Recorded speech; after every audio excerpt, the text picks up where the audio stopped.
ஓட்டிங்கில் டாப்பில் யார் இருக்காங்கன்னு உங்கள் எல்லாருக்குமே தெரியும். ஸோ ஓட்டிங்கில் ஃபஸ்ட் இருக்கிறது வந்து ஜாக்லின், அடுத்தது வந்து அன்ஷிதா. இது எல்லாமே நம்மளோட அன்அஃபிஷியல் ஓட்டிங்கில். தேர்ட் பிளேஸில் வந்து விஷால் இருக்காங்க.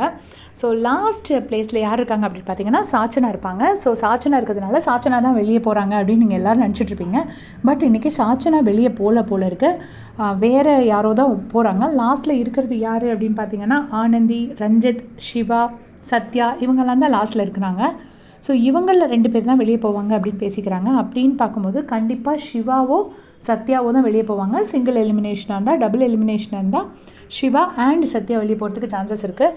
இந்த வீக்கும் டேட்ஸ் லிட்டில் பிரின்சஸ் ஆச்சுன்னா வெளியில் போகல. அதுதான் இப்போதைக்கு கிடைச்ச நியூஸ். ஸோ அவங்க வெளியே போகல அப்படின்னா கண்டிப்பாக இனி அனதர் வீக், அது கேப்டன்சி டாஸ்க் வின் பண்ணாங்கன்னா கண்டிப்பாக இன்னும் 2 week guarantee. Captaincy task win பண்ணலைனாலும் 1 வீக் கேரண்டி. ஸோ முத்துக்குமாரனோட கிராஃப் ரொம்ப கம்மியாக போயிட்டுருக்கு அப்படிங்கிற மாதிரி நான் நிறைய நியூஸ் பார்த்தேன். ரொம்ப ஷாக்கிங்காக இருந்துச்சு எனக்கு கேட்குறதுக்கு.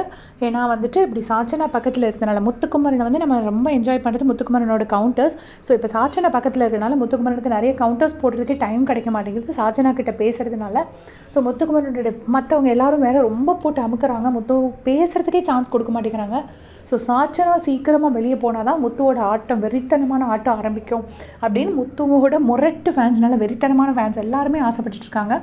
ஸோ கண்டிப்பாக சாச்சனா இந்த வீக்காவது வெளியே போவாங்க நம்ம எல்லாருமே நினச்சிட்டு இருந்தோம். ஆனால் அவங்க போல இருக்குது. அதுதான் எனக்கு தெரிஞ்ச நியூஸ்.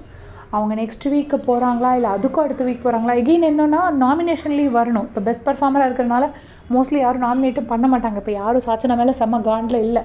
அந்த அரசி இது நடக்கும்போது எல்லோரும் கொஞ்சம் காண்டில் இருந்தாங்க. சாச்சனாவை நாமினேட் பண்ணாங்க.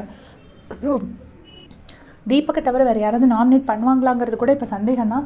ஸோ நம்ம பொறுத்து தான் பார்க்கணும். நீங்கள் சொல்லுங்கள், உங்களுக்கு யார் போவாங்கன்னு நினைக்கிறீங்க? சாச்சனாவா இல்லை யார் போவாங்கன்னு நினைக்கிறீங்கன்னு மறக்காமல் கமெண்ட்ஸில் சொல்லிவிடுங்க. Thanks for